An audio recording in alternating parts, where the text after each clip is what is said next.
معانا رضوى. الو. الو، ازيك يا رضوى؟ الحمد لله تمام. اتفضلي. ممكن اسال الدكتور في حاجه؟ اتفضلي يا مايكي.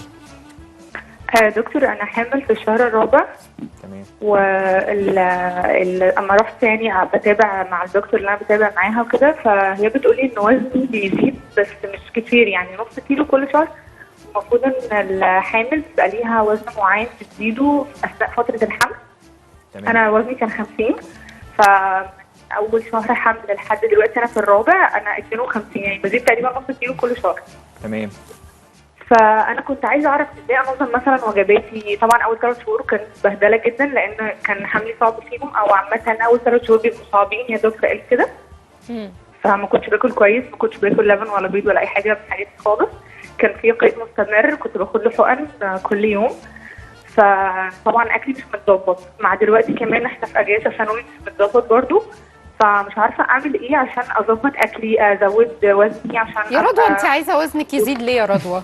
يعني ده احنا بتبقى الحامل عملت انجاز لو خلفت وما زادش وزنها.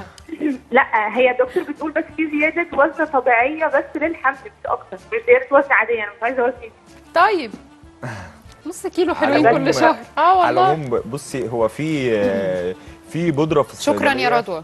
اسمها اللي احنا لسه قايلين عليها جروس فورميولا، في منها للحوامل.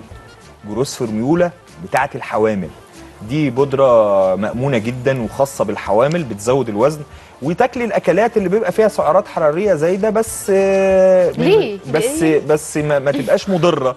يعني لو اكلت مكسرات، ايه المشكله؟ زيت الاوميجا 3 كتير فيها وهيزود وزنها وبتاع. تركيبه العسل بالمكسرات اللي احنا كنا قلنا عليها في الحلقه قبل كده في حلقه. عسل نحل مع رويال جيلي اللي هو غذاء ملكات النحل مع مكسرات، تخلطيهم مع بعض مره الصبح ومره بالليل، هيظبطوا الدنيا بشكل صحي. يعني مش دهون مضره، لا حاجات بشكل صحي، وكمان فيها زيوت الاوميجا كتير نباتيه اللي هو المكسرات، فهتفيد حتى الطفل. تمام.